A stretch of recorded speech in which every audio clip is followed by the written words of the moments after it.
അസ്സലാമലൈക്കും. എൻ്റെ അടുത്ത് ഒരുപാട് പേര് ആവശ്യപ്പെട്ടതുകൊണ്ടാണ് ഇന്ന് ഞാൻ ഈ റെസിപ്പി ഇവിടെ കാണിക്കുന്നത്.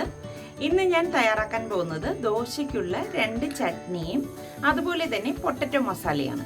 ഇതിനു മുൻപ് ഞാനിത് പോസ്റ്റ് ചെയ്തിട്ടുണ്ടായിരുന്നു. വീണ്ടും എനിക്ക് ഇപ്പോൾ ഈ അടുത്ത് കുറേ റിക്വസ്റ്റ് വന്നു, അതുകൊണ്ടാണ് ഇന്ന് ഞാനിത് കാണിക്കാമെന്ന് വിചാരിച്ചത്. അപ്പം നമുക്ക് ഇതെങ്ങനെയാണ് തയ്യാറാക്കുന്നതെന്ന് നോക്കാം.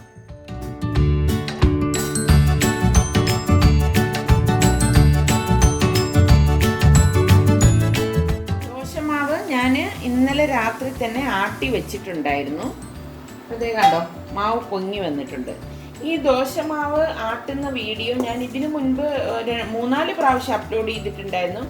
ഞാൻ അതിലൊരു ലിങ്ക് ഇതിൻ്റെ ഡിസ്ക്രിപ്ഷൻ ബോക്സിൽ കൊടുത്തിരിക്കാം. നിങ്ങൾ അത് നോക്കി ഉണ്ടാക്കിയെടുത്താൽ മതി. ഇതിലേക്കുള്ള റെഡ് ചട്നിക്ക് വേണ്ടിയിട്ട് ഞാനിവിടെ 1/2 കപ്പ് തേങ്ങ എടുത്തിട്ടുണ്ട്. ഇത് ഈ മിക്സിയുടെ ജാറിലേക്ക് ഇട്ട് കൊടുക്കാം. ഇതോടൊപ്പം തന്നെ 4 അല്ലി വെളുത്തുള്ളി എടുത്തിട്ടുണ്ട്. പിന്നെ വേണ്ടത് 4-5 വറ്റൽമുളക്.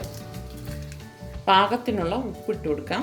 1 ടേബിൾ സ്പൂൺ ഇതുപോലെ വറുത്ത കടല ഇട്ട് കൊടുക്കണം. 1/2 കപ്പ് വെള്ളം കുറേശ്ശെ ഒഴിച്ചിട്ട് ഇത് കുറച്ച് കട്ടിക്ക് അരച്ചെടുക്കാം.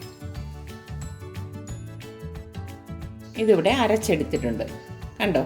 ഇതിനി ഒരു ബൗളിലേക്ക് മാറ്റാം. ഗ്രീൻ ചട്നിക്ക് വേണ്ടി ഞാനിവിടെ ഒരു മിക്സിയുടെ ജാറിലേക്ക് 1/2 കപ്പ് തേങ്ങ എടുത്തിട്ടുണ്ട്. ഇതിലേക്ക് ഞാൻ പച്ചമുളകാണ് ചേർക്കുന്നത്. ഇത് അധികം എരിവില്ലാത്ത കുറച്ച് വലിപ്പമുള്ള ഒരു പച്ചമുളകാണ്. അത് ഇതിലേക്ക് ഇട്ട് കൊടുക്കാം. പിന്നെ ഇതിലേക്ക് ഞാൻ ഒരു പിടി മല്ലിയില എടുത്തിട്ടുണ്ട്. ഇതൊന്ന് കട്ട് ചെയ്തിട്ട് കൊടുക്കാം. ഇവിടെ ഒരു 5 അല്ലി വെളുത്തുള്ളി എടുത്തിട്ടുണ്ട്. ഇപ്പോൾ വലിയ വെളുത്തുള്ളി ആണെങ്കിൽ ഒരെണ്ണം ചേർത്താൽ മതി. 1 ടേബിൾ സ്പൂണ് ഇതുപോലെ പൊട്ടുകടല, അതായത് വറുത്ത കടലയാണിത്. ഇനി ഇതിലേക്ക് പാകത്തിനുള്ള ഉപ്പ് ഇട്ട് കൊടുക്കാം. 1/2 കപ്പ് വെള്ളം ഒഴിച്ച് ഇത് നന്നായിട്ടൊന്ന് അരച്ചെടുക്കാം. ഇതിവിടെ ഞാൻ അരച്ചെടുത്തിട്ടുണ്ട് കണ്ടോ. ഇതിനി ഒരു ബൗളിലേക്ക് മാറ്റാം. ചട്നിയിൽ താളിച്ചൊഴിക്കാൻ വേണ്ടിയിട്ട് ഞാനിവിടെ 1 ടേബിൾ സ്പൂൺ ഓയിൽ ഒരു പാനിലേക്ക് ഒഴിച്ചു കൊടുക്കുകയാണ്. ഇതിലേക്ക് 1 ടീസ്പൂൺ കടുകിട്ട് പൊട്ടിച്ചു കൊടുക്കാം. 2 ചട്നിക്കുള്ള താളിക്കുന്നതാണ് ഞാനിപ്പം ഇതിലേക്ക് പൊട്ടിച്ചെടുക്കുന്നത്. കുറച്ച് കരിവേപ്പിലൂടെ ഇതിലേക്ക് ഇട്ട് കൊടുക്കാം. ഗ്യാസ് ഒന്ന് ഓഫ് ചെയ്തിട്ട് 1 ടീസ്പൂൺ ചില്ലി ഫ്ലേക്സ് ഇട്ട് കൊടുക്കാം. ഇത്രയും മതിയാവും. ഇതിനി ചട്നിയിലേക്ക് ഒഴിച്ചു കൊടുക്കാം. നമുക്കിനി പൊട്ടറ്റോ മസാല തയ്യാറാക്കാം. അതിന് വേണ്ടിയിട്ട് ഒരു ഇരുമ്പ് ചട്ടി ഞാൻ അടുപ്പത്ത് വെച്ചിട്ടുണ്ട്. ഇതിലേക്ക് ഏകദേശം 2 ടേബിൾ സ്പൂൺ ഓയിൽ ഒഴിച്ചു കൊടുത്തിരിക്കുകയാണ്. ഇതിലേക്കിനി 1/2 ടീസ്പൂൺ കടുകിട്ട് പൊട്ടിച്ചു കൊടുക്കാം. ഇതോടൊപ്പം തന്നെ ഞാനിവിടെ ഒരു വറ്റൽമുളക് എടുത്തിട്ടുണ്ട്. അതും കൂടി ഒന്ന് മുറിച്ചിട്ട് കൊടുക്കാം. ഇതിലേക്ക് ഇനി 1/2 ടീസ്പൂണ് കടലപ്പരിപ്പ് ഇട്ട് കൊടുക്കുകയാണ്. 1/4 ടീസ്പൂൺ ഉഴുന്ന് പരിപ്പ്, 1/4 ടീസ്പൂൺ ചെറിയ ജീരകം, അതായത് ക്യുമിൻ സീഡ്, കുറച്ച് കരിവേപ്പിലയും കൂടി ഇട്ട് കൊടുക്കാം.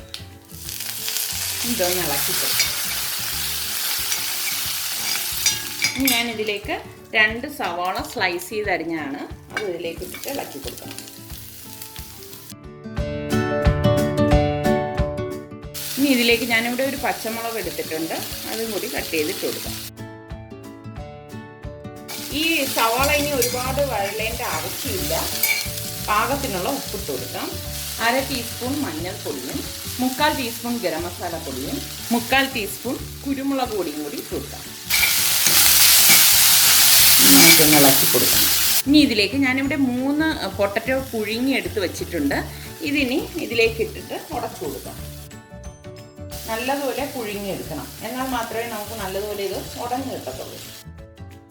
എല്ലാം കൂട്ടിയിട്ട് ഒന്ന് മിക്സ് ചെയ്ത് കൊടുക്കാം.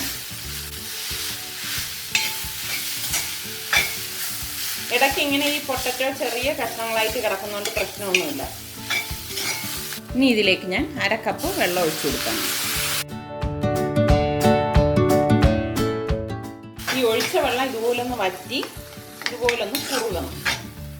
ഇനി ഞാൻ ഇതിലേക്ക് കുറച്ച് മല്ലിയിലൂടെ ഇട്ടിട്ട് ഒന്ന് മിക്സ് ചെയ്തിട്ട് ഗ്യാസ് ഓഫ് ചെയ്ത് കൊടുക്കാം.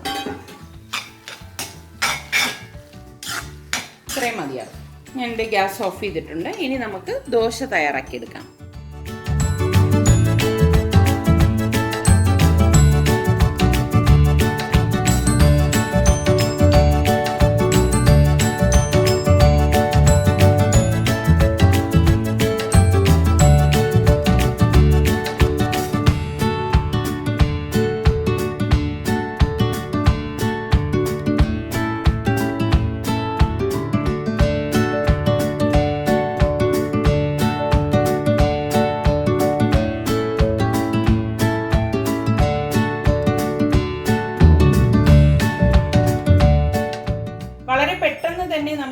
തയ്യാറാക്കി എടുക്കാൻ പറ്റുന്ന ദോശയ്ക്കുള്ള 2 ചട്നിയും അതുപോലെ തന്നെ പൊട്ടറ്റോ മസാലയും ഇവിടെ തയ്യാറായിട്ടുണ്ട്.